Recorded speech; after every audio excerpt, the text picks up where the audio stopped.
All right. Welcome everyone to the 24 Hours Pass Data Security and Data Quality Edition. We're excited you could join us for Brian Kelly's session, What You Absolutely Must Know About SQL Server Security.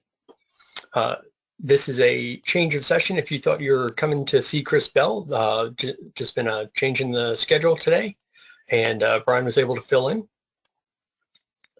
This 24 Hours of Pass event consists of 24 consecutive live webinars delivered by expert speakers from the PASS community. The sessions will be recorded and posted online after the event. To access any on-demand sessions, please visit pass.org/24hours/2017/security/schedule.aspx for all the session links. My name is Aaron Nelson. I'm a SQL Server MVP and leader of the PASS PowerShell virtual group. You can find us at powershell.pass.org, and we actually do have a session on SQL Server security on our YouTube channel, so check it out later, not right now. I have a few introductory slides before I hand the reins over to Brian. If you require technical assistance, please type your question into the question pane located on the right side of your screen, and someone will assist you. The question pane is also where you may ask questions throughout the presentation. Feel free to enter your questions at any time, and once we get to the Q&A portion of the session, I'll read your question aloud to Brian. You're able to zoom in on the presentation content by using the zoom button located at the top of the presentation window. Please note that there will be a short evaluation at the end of the session. Your feedback is very important to us, so please take a moment to fill that out. The speaker will appreciate it, PASS will appreciate it, and I, as a virtual group leader, know how valuable that is, so I will appreciate it as well.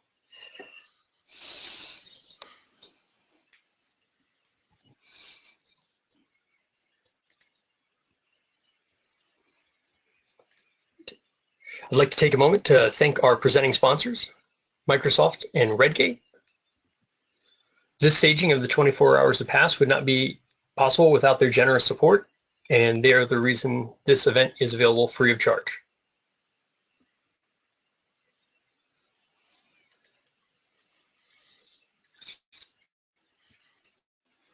Make sure you explore everything else PASS has on offer for data professionals, like virtual groups.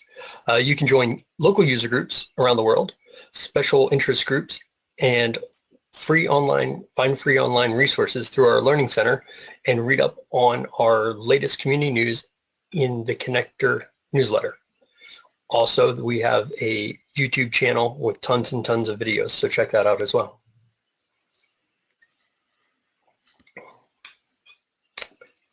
Short bio slide about Brian Kelly. Brian is a SQL Server author, columnist, former Microsoft MVP, focusing primarily on security and administration of Active Directory, SQL Server, SharePoint, and related technologies.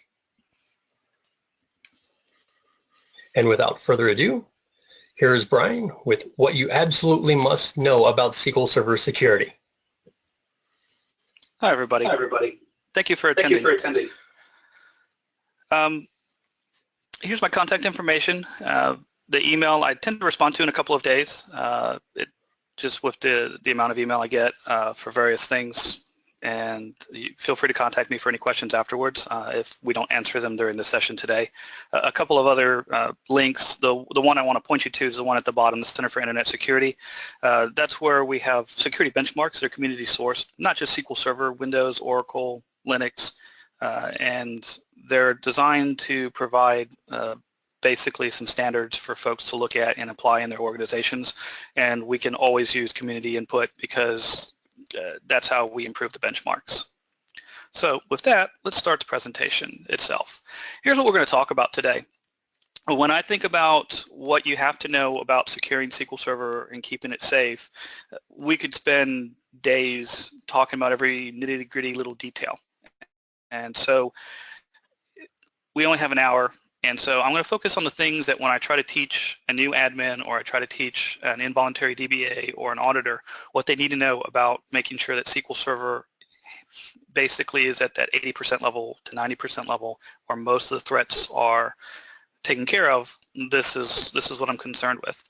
We're going to talk about some security basics and first things. Then we're going to move into who has admin access and who can connect. And then we'll talk about generally how good the security is on the databases. I'm going to cover backup and recovery because within the introductory things with regards to information security, availability is a key feature. And so if you don't have good backup and recovery, that is a security issue as well. We often think of it as a performance issue and other things, but from a security perspective, it's absolutely necessary. I'm going to briefly touch on sensitive data. That's a hard one to cover because of how different people store different things with regards to column names and everything else, but just some general guidelines. And then a very brief talk about what you should be worried about outside of SQL Server. We could also spend days on that as well, but from a SQL Server perspective, here are the top highlight areas that I would focus on. So let's talk about some information security principles. So if you study for any of the major security certs, you will probably come across this model. And it may be in this form, they may call it the CIA triad, they may call it various things, but these are the three keywords that we think about with regards to modeling security, with regards to information security. So the first one is confidentiality, and as you probably guess, this is about who can see the data. Normally most people stop it if a person is authorized, yes or no, but we also need to think about authorized processes, authorized systems, because a lot of what we do is batch processing or automation, and so we need to make sure that those things also have authorized access. If you have any breach of this, whether it's a person who is not authorized seeing data or a system accessing data or a person accessing data in a non-authorized manner, you have a breach in confidentiality. And so when we do security, we want to make sure that confidentiality is honored. Integrity is about whether or not the data has been changed, whether you're modifying data, adding data, deleting data, you know, the insert, update, deletes from the SQL Server side, right? It's the same sort of idea. Is it authorized, both person or user account and process method? If it's not, then we have a problem. And usually SOX controls, if you deal with SOX, are around protecting integrity of financial reporting data specifically. And so anytime we're dealing with SQL Server security, confidentiality and integrity become very big. Availability is one of those things that you will see a lot of security pros kind of forget about, but it's absolutely essential because after all, what good is a system that you can't access? Or what good is a system where you don't have the rights that you're supposed to have in order to do the job? And we can get overzealous on the confidentiality and integrity side to the point where we hurt availability, but it's an equal part of that CIA triad. And if we think about it, the most common one that we think about that is related to security is denial of service attacks, right? It's an attack on availability. That's why it's a security concern. We care about whether or not the system's available, because from a defense perspective, if an adversary can take away a key resource, then they can keep me from doing business. And in some organizations, that could be millions of dollars a minute. Another important security principle is the principle of least privilege. And this is a really simple thing to honor. Basically, we give the permissions to do the job, nothing more, nothing less. Obviously, the nothing less problem is not one that we encounter most of the time. If anything, we err on the side of giving too much on the permission side. Yeah, I know you only need to read the data and you may need to change a couple of objects, but you know what? So I don't have to revisit this. I'm just going to give you DB owner within the development database. And that's something we see all the time, right? The problem with giving more than what they absolutely need is what we find in the security posture today. So currently, adversaries are compromising legitimate user accounts. It used to be we worried about them penetrating the firewall and into the web server using some sort of vulnerability, zero-day attack, and that still happens. But the reality is that our adversaries have gotten smarter, and it doesn't matter if we're talking about nation states, it doesn't matter if we're talking about organized crime, it doesn't matter if we're talking about industrial espionage. Basically, folks have figured out that the weakest link in security is usually the human, right? We are, by nature, more trusting than we probably should be with regards to computers.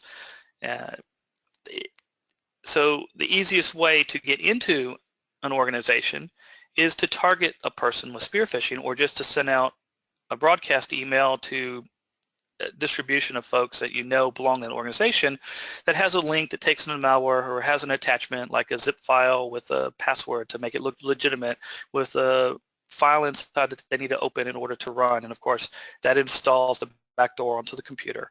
That allows the adversary to come in, and they take advantage of the user's credentials to connect.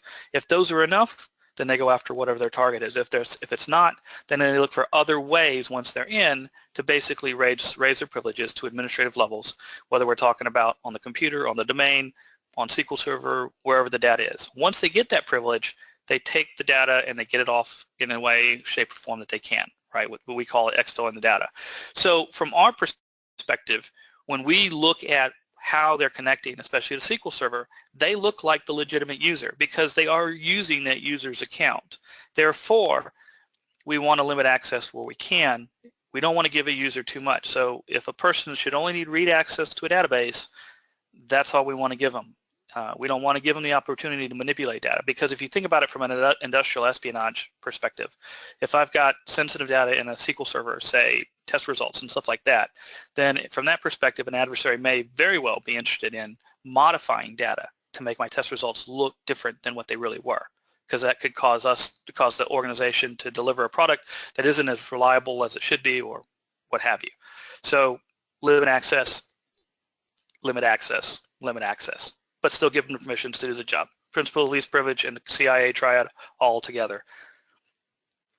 So that leads us into a discussion of what we need to look at with regards to SQL Server. And the very first thing I care about is who has administrative access. If you've dealt with auditors, this is always the thing they key in on first, because of course it's the most important, right? So when I look at who has admin access, and I'm looking at SQL Server specifically, I'm not talking about OS permissions or anything like that. I'm focusing on SQL Server, right? These are the areas that I care about. The traditional one that we audit for is members of the sysadmin role and whoever has the SA account. But realize that with SQL Server 2005, the security model changed, and so a security admin role member can privilege escalate to basically be sysadmin, and you can't stop it. It's part of the design. So effectively treat sysadmin and security admin role members as the same. Because of this, I know a lot of organizations have gone away from security admin, but if you happen to be in an organization that still happens to use it, realize that you're not doing yourself any favors. You've basically given that person sysadmin rights. Obviously, if I see an SA account, that's a problem, because our recommended best practice is that the SA account be renamed and then disabled. Now, obviously, when you go to apply a service pack or a cumulative update, have a script that renames and re-enables the SA account back, because every once in a while we have actually seen where a cumulative update or a service pack blows up because of a renamed or disabled SA account. And normally it shouldn't, but you know what? It's a real simple thing to have that scripted and run that en masse across all your systems, especially if you're patching all at the same time, and then run a script automated to put it all back. I care about who knows the SA password if the SA account has to be enabled for whatever reason. Because if they know the SA password, or if they know logins that have sysadmin rights, which is that sysadmin role member, then the problem is that if a person like a DBA is connecting, or an application owner, or whatever it is that has an account that's a sysadmin role member, and they have an account that's different than their own, then there's another security principle that's called non-repudiation. And basically what non-repudiation is that I can't deny that my account did it. Right? That's what non-repudiation is. But obviously, if I have access to a different account, then it's not my account that's doing the access, it's that other account. And the question is who has access to the other account? Obviously, the more people that have access, the harder it is to say, yes, it was definitely Jim or Mary or Wayne, right? If you're using SQL Server 2012 on and up, if you're not, obviously, start looking to migrate off SQL Server 2008 2008 R2. I know that Microsoft has extended support timeframe on them, but there are great features in 2012 on through that you really want to take advantage of, especially on the security side. Obviously, if you're below SQL 2008, hopefully you have a support agreement with Microsoft or something. But with SQL Server 2012, they also introduced user-defined server roles. So we've always been able to create database roles, right, and then assign whatever permissions we wanted to the database roles. We begged Microsoft for a long time to give it a same right at the server level, and they did, and that started with 2012. The problem with that from an audit perspective and a security perspective is now I have to go looking for those server level roles too. I don't have fixed roles that are the only ones I have to check into. So when I look at a SQL Server to see whether or not it's secured, part of my audit process now is also pull all the roles at the server level and then check their permissions. And one of the permissions I'm primarily interested in is the control permission. If I see control server permission in the sys.server_principals catalog view, control server, right? Control basically says I can do anything I want at whatever level I've been assigned. So if it's server, that means I can do whatever I want within SQL Server. That's the equivalent of sysadmin rights. And to be honest, when I talk to most auditors, especially external auditors that I deal with some of the organizations that I help, they don't realize that this also needs to be audited for. They're still stuck in the old SQL 7, SQL 2000 days before the control permission was introduced, and all their audit methods are as well. If you're not auditing for control permission, I'm going to be honest, as an adversary, if I'm attacking an organization and their SQL Server, I realize that a lot of people are still not looking for control permissions. So when I try to create that account that maintains access, I'm going to try to create an account that has control permissions. So definitely look for that, and look for it at all levels, but especially at the server level. So how do you audit for all this? How do you keep track of it? What I'm going to do also as I present each of these is I'm going to talk about what you can use in order to determine what we're looking for, right? And I'm going to tell you what's the best things to use if we're just talking about free tools. Obviously, if you have third-party tools, each of them have their own pros and cons. I'm just focusing on what's available to you with a standard Windows and SQL Server installation, okay? So if I'm looking for how to audit for admin rights, one of the ways I can do is I can use SQL Server Management Studio. And this is good if I'm doing a one-off, right? Hey, I need to audit this particular server right now. And if that's the case and I need to take screenshots or whatever else, then SQL Server Management Studio is great. I can open it up, I can look at the roles, especially at the server level, I can check the user-defined server roles, and that works for that. However, if I'm talking about more than one SQL server, or I'm talking about auditing on a regular basis, I need to get away from Management Studio. I need to go to automation. And the best way to do that is to use TSQL or to use PowerShell, especially with some of the additions that we now have in the community that are recent, to go look at and see what it is that I have, pull that into reports. If I can, I want to automate processing of those reports. As much as I can do automation here, especially the larger my farm gets, the better I want to. But if you're not familiar with the PowerShell stuff yet, please go look at that stuff. But if you're not, you can simply use TSQL. The commands are very published. There's plenty of articles on how to do this. Automate it, produce the reports in automated fashion, so on and so forth. Now, if I want to see how often an SA or sysadmin user is logging in, then I can use profile, I can use tracing, I can also use extended events, but I wouldn't use this on a regular basis for trying to determine the security posture that I have. Now, when it comes to knowing who has passwords to particular logins, unfortunately there's no automated tool that I have that's going to tell me that Jim knows the password. So here's a case where you're going to have to do some legwork. You're going to have to actually go out and investigate. So if you see that SA is being used on development servers and you actually see active logins, then you're probably going to have to go find out who knows all the SA passwords and then deal with that situation accordingly. But you can't get away from legwork, at least for things like determining who knows what. There's just not any technical tools that are currently invented that we have access to. We don't have mind reader type stuff, and that would be invasive if we did.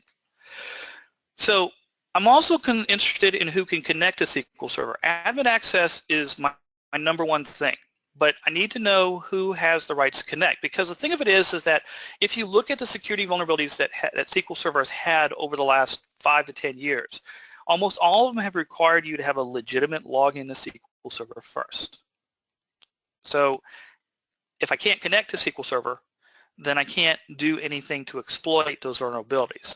Now, if I can connect and someone slips up on permissions, then I don't need a vulnerability because administratively one was introduced. But obviously, if I can't connect and someone messes up security on a database, it doesn't matter. I still don't have access. So I'm looking at who can connect, how they can connect, and I'm also looking at how SQL Server listens on the network. Now, there's a lot of debate on whether or not you should move SQL Server off of 1433 or not, and the general consensus is that there is no consensus. Sorry, wish I could give you better, but security professionals are divided on whether or not you should leave it on the default port or not. My personal view is it's very easy for me to do a very slow scan, slow enough. If I'm in an environment and I'm an adversary and I'm thinking like an adversary who has time on their hands to exploit my access, then what I'm going to do is I'm going to do a very slow scan to look for all the ports and see what SQL Server is listening on. And I'm going to do it slow enough that I don't trip off any intrusion prevention systems. So eventually I will find the port SQL Server is listening on. It's going to happen. So from a perspective of moving it off the default port or whatever, it's one of those things where I don't see a lot of value in it, especially when we start talking about that availability side on security. I want users to be able to type in the SQL Server name or a friendly name, not have to worry about a port, and instantly connect, right? But I do need to be aware of how SQL Server listens, and there may be cases where SQL Server doesn't need to listen on a network.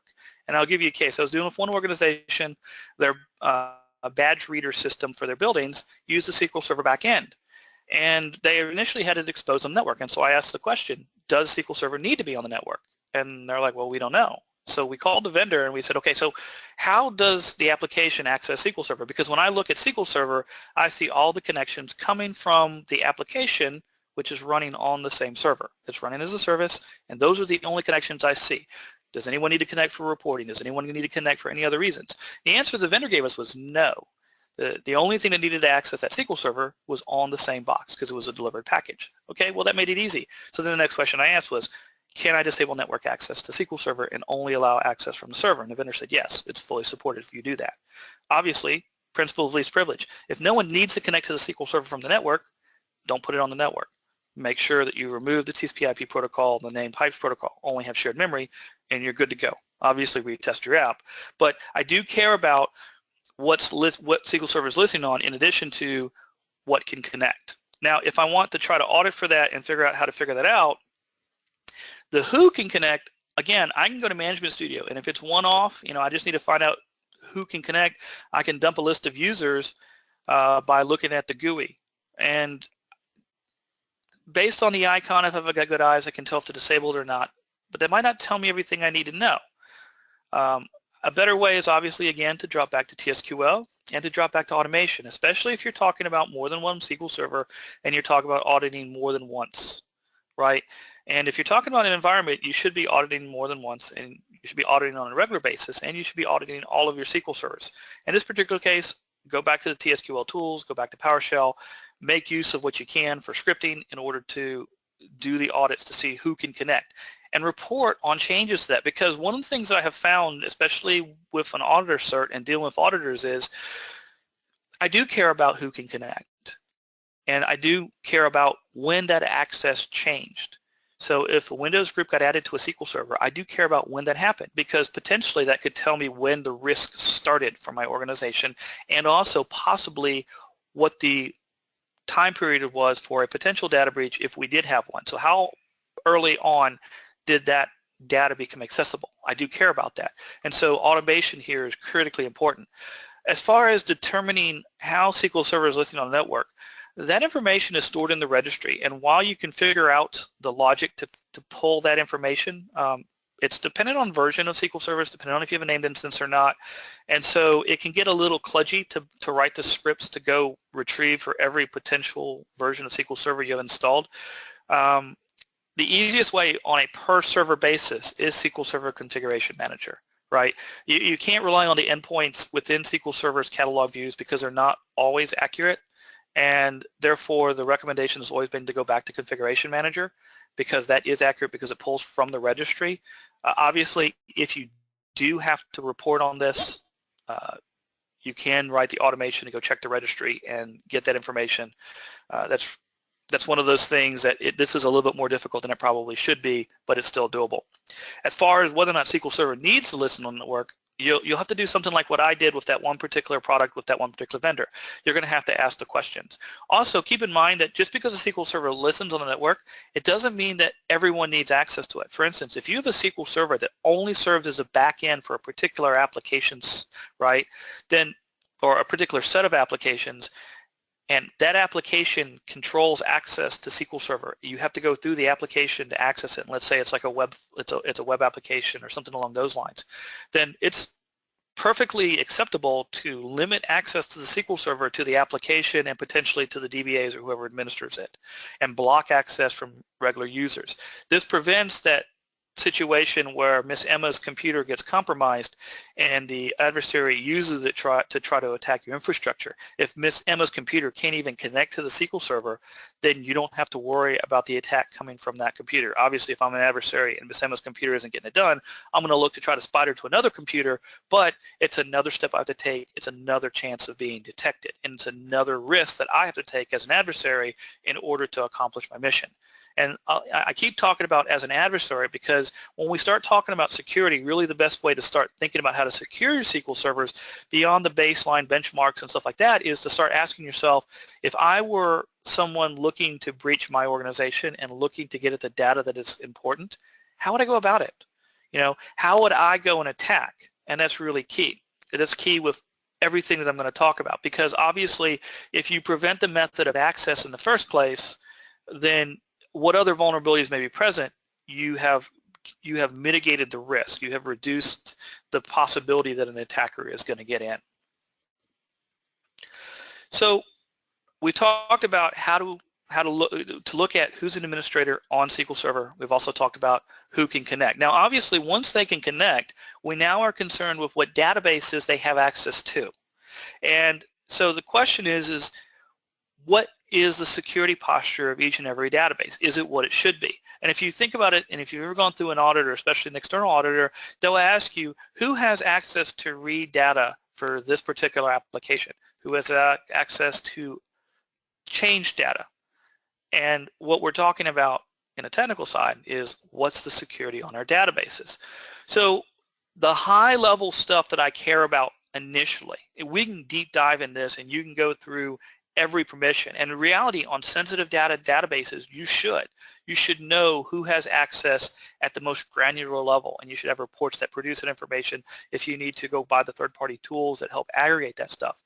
But before I get into, hey, what is the individual access, if I'm talking about high level, get my environment to an 80%, this is what I'm first concerned with. First, I want to know who is the owner of the database. Okay, and this you query by querying sys.databases or checking properties on the database itself, because that owner maps in as the DBO user. Now, obviously, if you've done something like create a dummy account, dummy login for SQL Server and for each database, then as long as no one has access to that login, then no one can use being the owner of the database as a method in to do things. But if I map in as DBO, so let's say that I allow users to create databases and they stay the owner of the database, okay?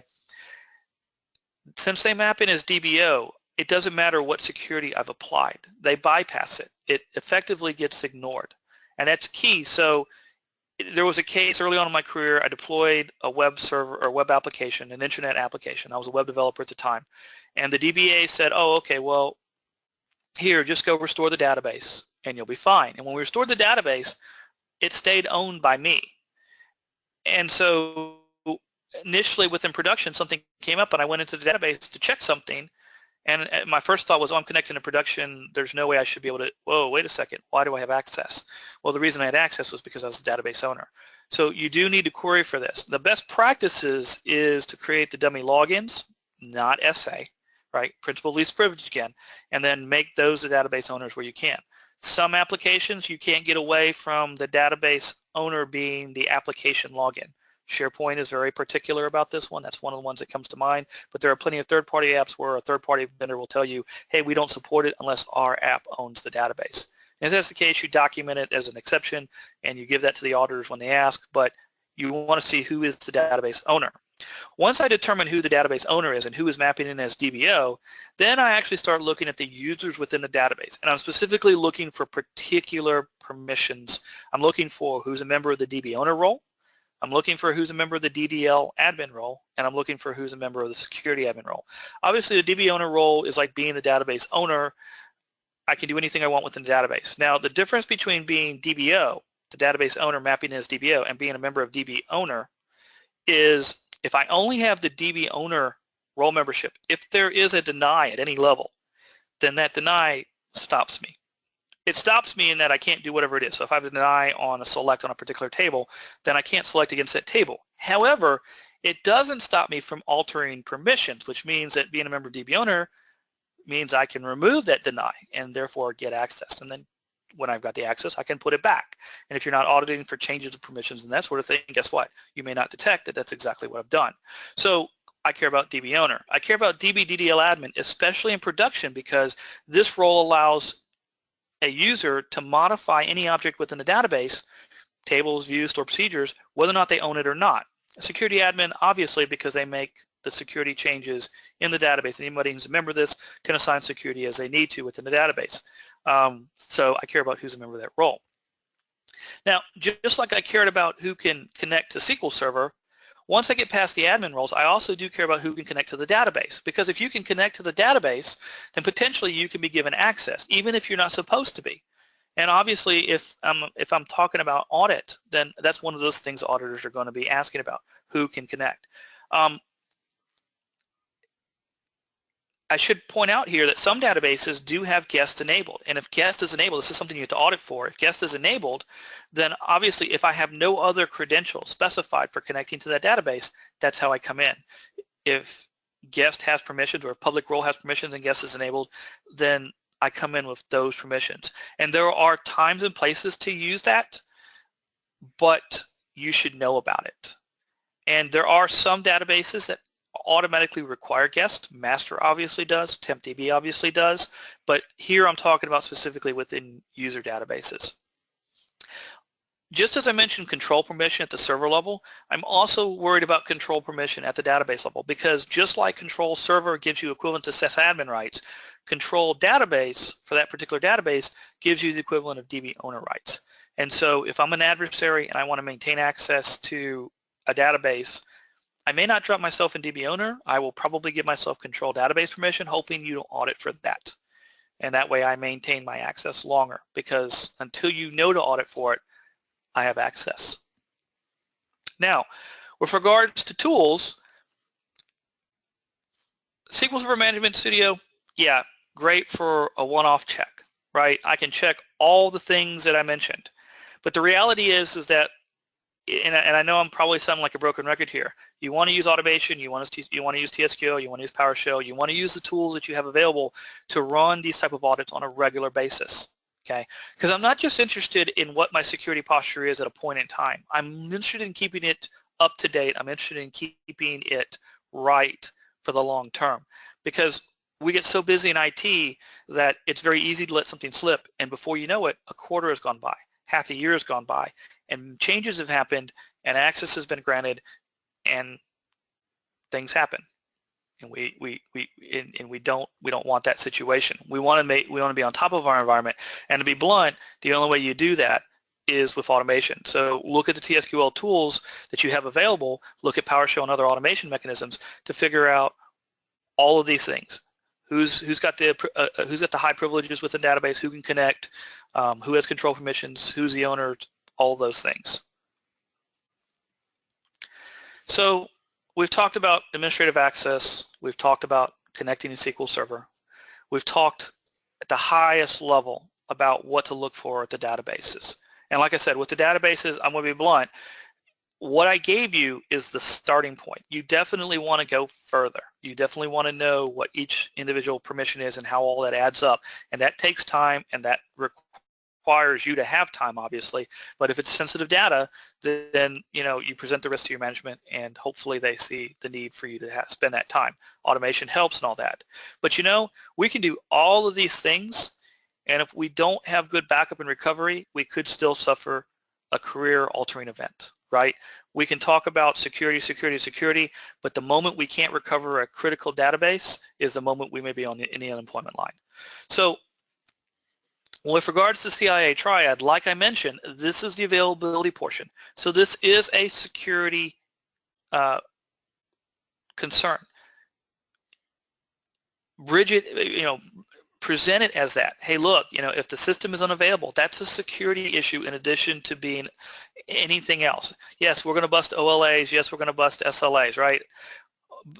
The reason that we're concerned about it is because it's availability. And if I'm an adversary, I'm going to go after your SQL server, right? If I'm just looking to cripple you and I can corrupt your database, hey, if that's all I can get away with, then that's what I'm going to do. So backup and recovery is key. So the first question to ask yourself is every database being backed up? If you have a database on SQL Server, there are very few reasons why there shouldn't be a regular backup of that database. Obviously, if you have a database in read-only mode because it contains legacy data or contains historic data, then yeah, that's a justification for backing it up and checking the backups every once in a while to make sure they're good, but not requiring additional backups to be made on a regular basis.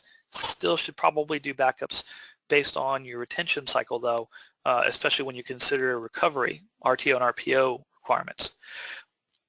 But otherwise, every other database should be backed up. And the question is it being backed up properly? That's important because I can be backing up a full backup once a day and say, hey, I'm good. The database is backed up.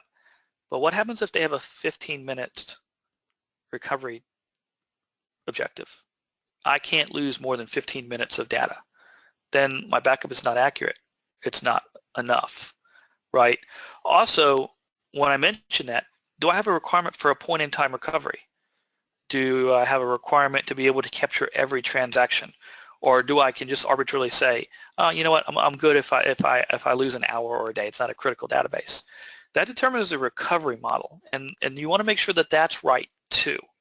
Again, this is a security concern as much as it is your OLA SLA concern. Now, I'm talking about backups, but what about restores? And I have this in small print, but it's important. You can't do recovery without the backups, so that's why the backups are in the big print and the recovery is in the small print. But how do you know your backups are good if you haven't tested? And how do you know that you can meet your objectives if you haven't tested, right?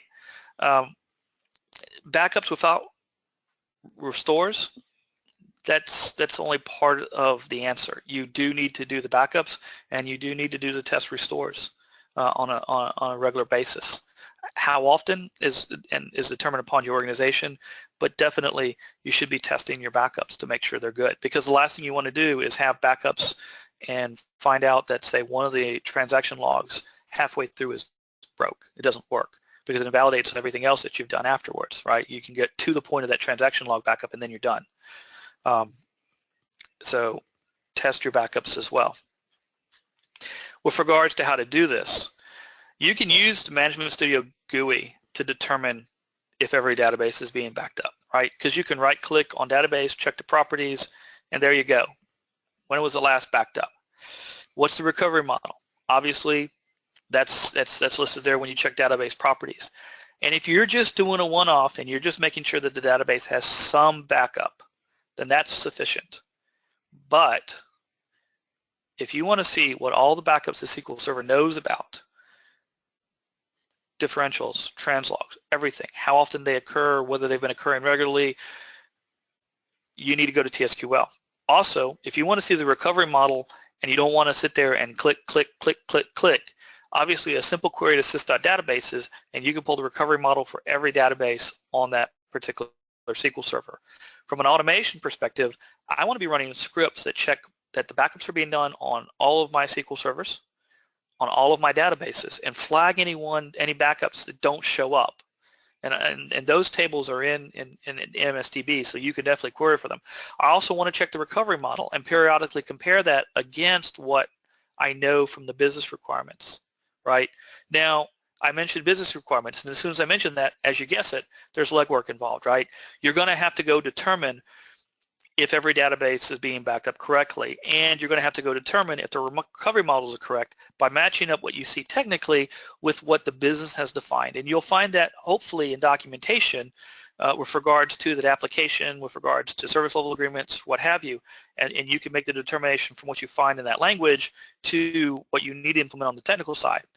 There's no way around this. This is legwork. Now, if history is missing, or if you're pruning history, or if you're not keeping history for whatever reason within SQL Server, because you can determine how many rows you keep and how often you prune all that. If you're doing all that, then you may have to go to another system, especially if you've got a third-party scheduling system or something like that, in order to determine how often databases are being backed up.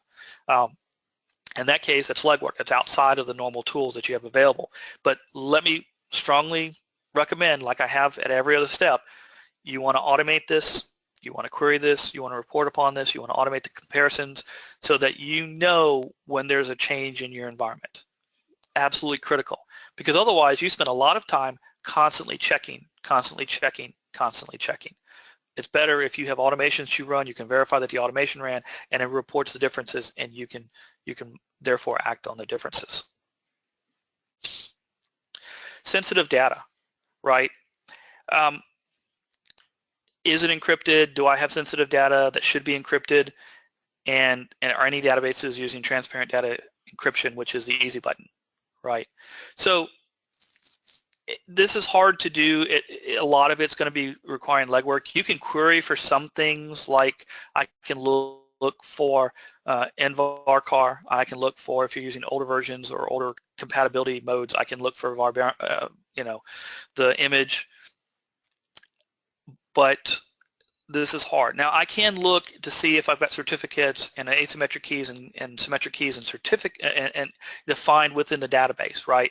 And then I can look at my stored procedures to see if any of those are being called, or I can do a trace and determine, yes, indeed, I have keys being opened or something like that happening, because like if you use Profiler, it will basically black out what it is and just say something's been run.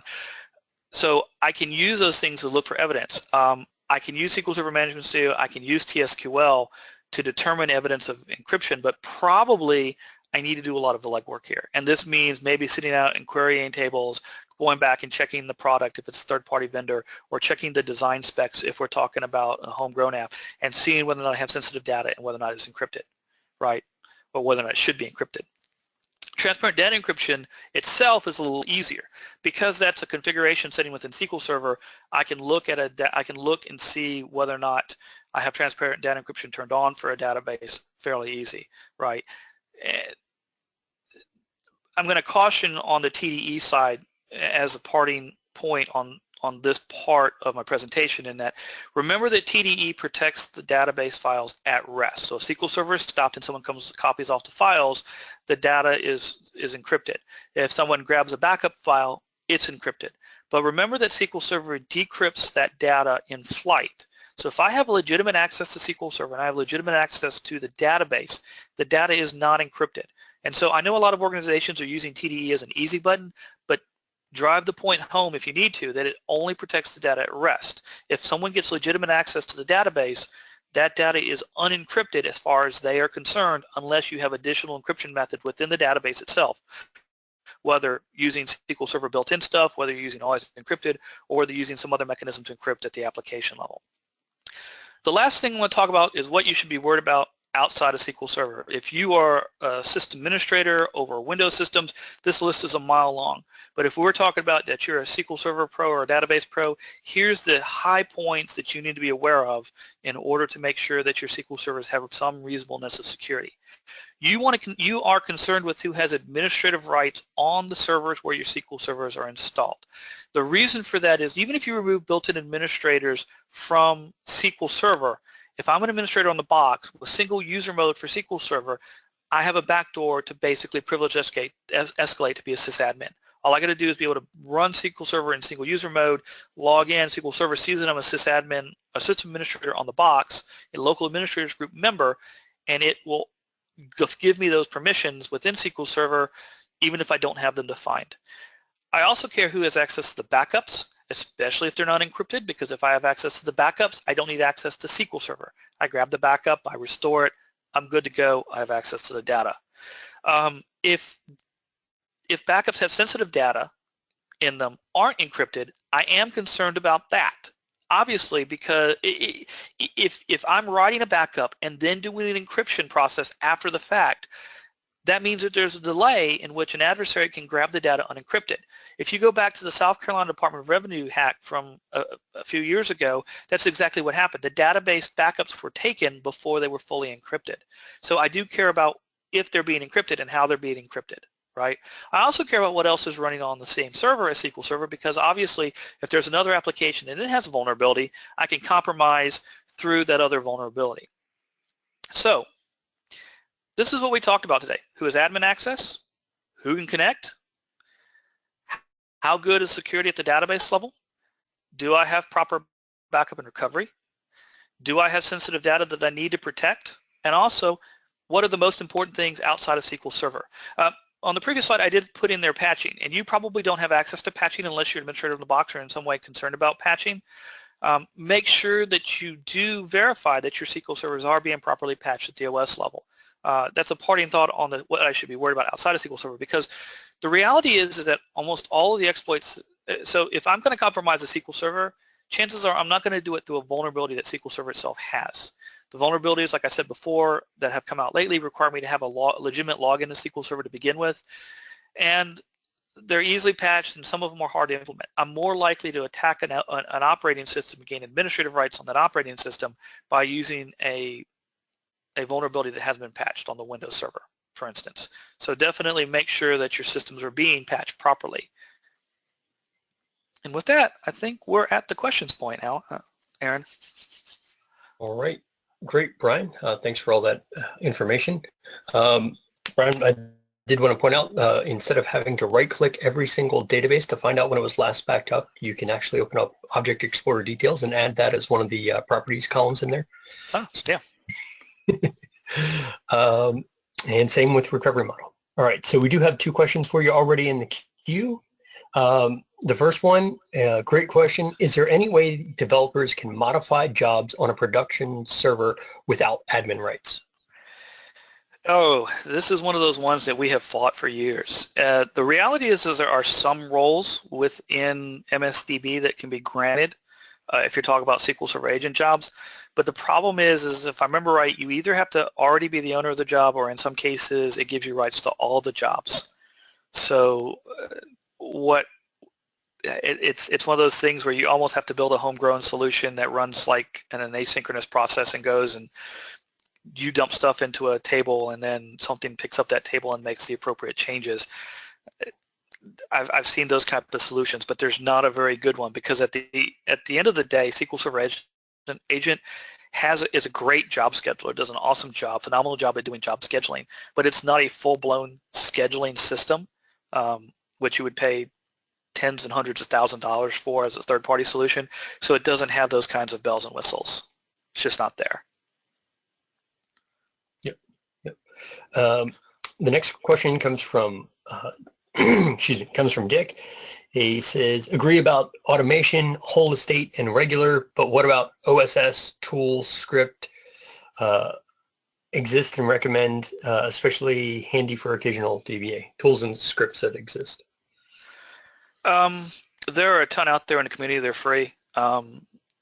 If you're talking about backups, Ola Holmgren's comes to mind. If you're talking about indexing and that sort of thing, which is beyond security, she used to go by SQL Fool for whatever reason. I forgot which. Michelle Alford. Yeah, Michelle Alford. Her stuff, I use that myself. I use a lot of Brent Ozar stuff because a lot of that's community sourced. I know I've contributed to SP Blitz, right? That goes beyond security. Other than that, you go out and there's the Net SPI module from the guy who did the session for the PowerShell group. That's open source. Yeah, and Aaron has kind of championed an effort within the community to get Microsoft to do a lot of PowerShell additions for SQL Server. So Aaron, why don't you talk about that, because that's something that you should be looking at too.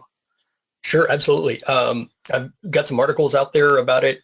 We've been having them add, kind of at the higher level and then working their way down. So we've got things like get SQL login, remove SQL login, add SQL login. From a security perspective, that's there. PowerShell is now the SQL PowerShell module is now open source and available in the PowerShell gallery.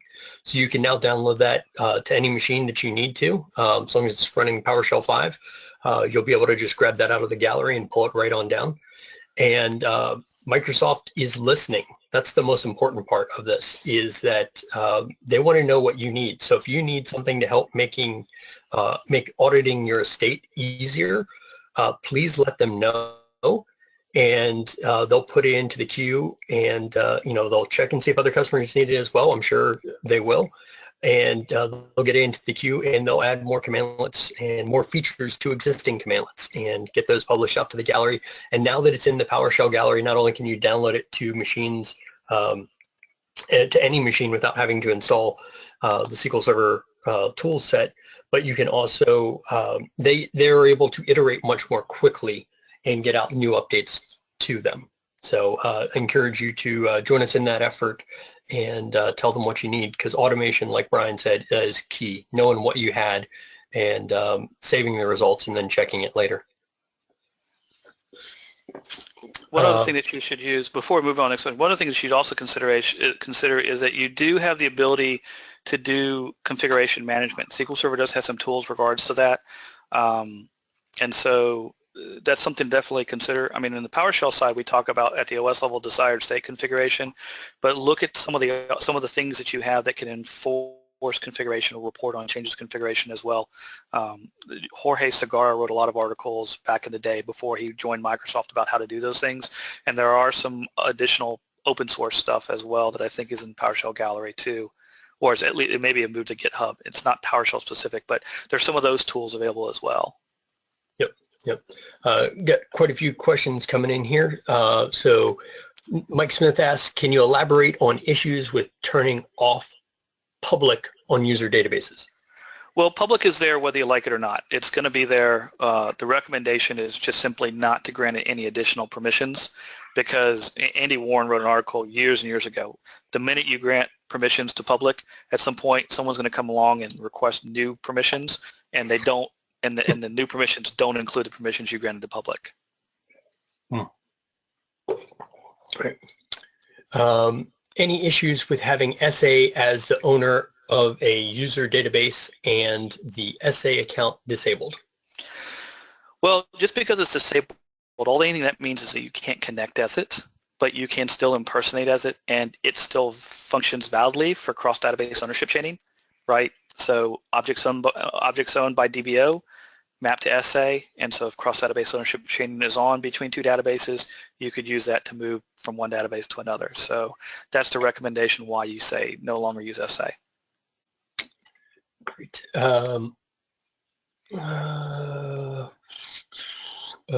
Mike was just following on to his comment about the public user, saying, I like the idea of disabling it, but want to know more. Well, remember, public is a role, not a user, right?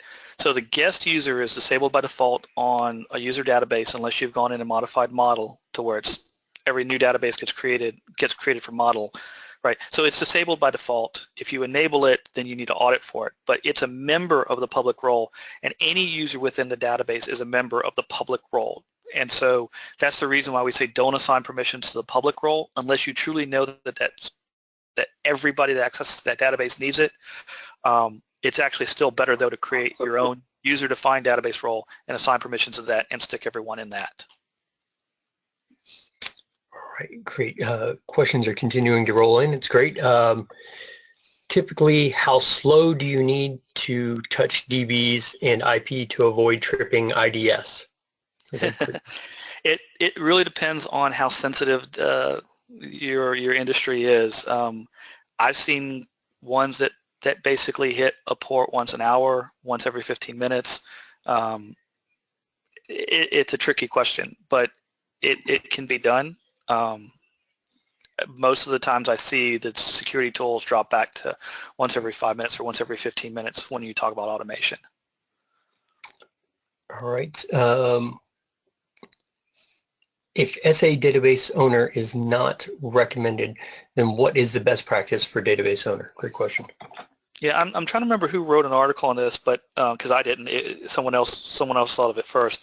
But basically, create a dummy account either if you know you're not going to use cross-database ownership chaining, I guess one could be sufficient, but it's one of those cases where you try to not to create too many logins within SQL Server, but create a login, has no special rights, disable it, make it the owner of a database. That's probably the safest way to go. All right. This is stitched together question. We have a third-party application that requires an account with local admin rights and SQL sysadmin rights.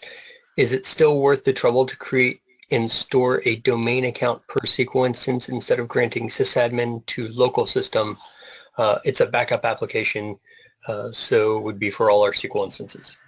So with the VSS writer that SQL Server has, that allows you to coalesce the databases for processes like Data Protection Manager for System Center and stuff like that, chances are system is already granted access and it already has admin rights. And if that's the case and the backup solution is running a system, you probably already have the rights, and there's no benefit to creating a separate domain login at that point, right? It's just another means of access, unless you're trying to audit for when that particular account hits SQL Server. All right, and let's see, if you install SQL with Windows authentication only, is it still recommended to rename SA? Absolutely, because so the difference between Windows authentication and SQL Server authentication is a registry setting that's read when SQL Server started up. So obviously, I make the registry change, I force a reboot or wait for a reboot, such as due to patching, and I went from Windows authentication mode to mixed mode just like that. So definitely handle the same things. It's also the reason why you set a strong password for SA, preferably one that's split into two parts. One person enters one part, one person enters the other part. Put it in a data in a vault, get it off site, because you can always enable SQL Server that way.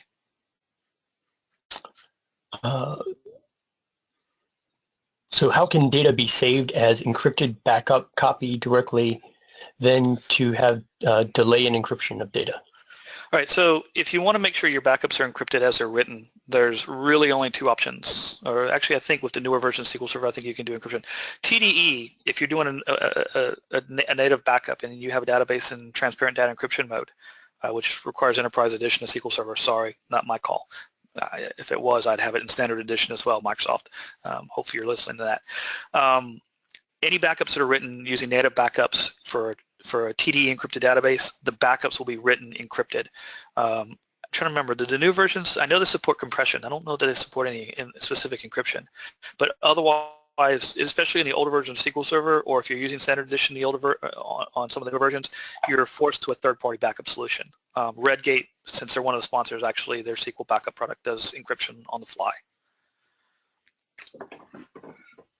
All right. So clarification, should the SA account be removed, or is disabling it enough to satisfy the security risk?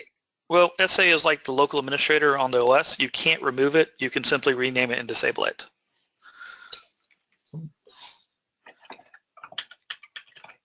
All right, and that is all the questions that we have right now, which is actually about as perfectly timed as I've ever had the last question come in. So that's perfect. So coming up next is protecting production data in non-production environments with Grant Fritchie.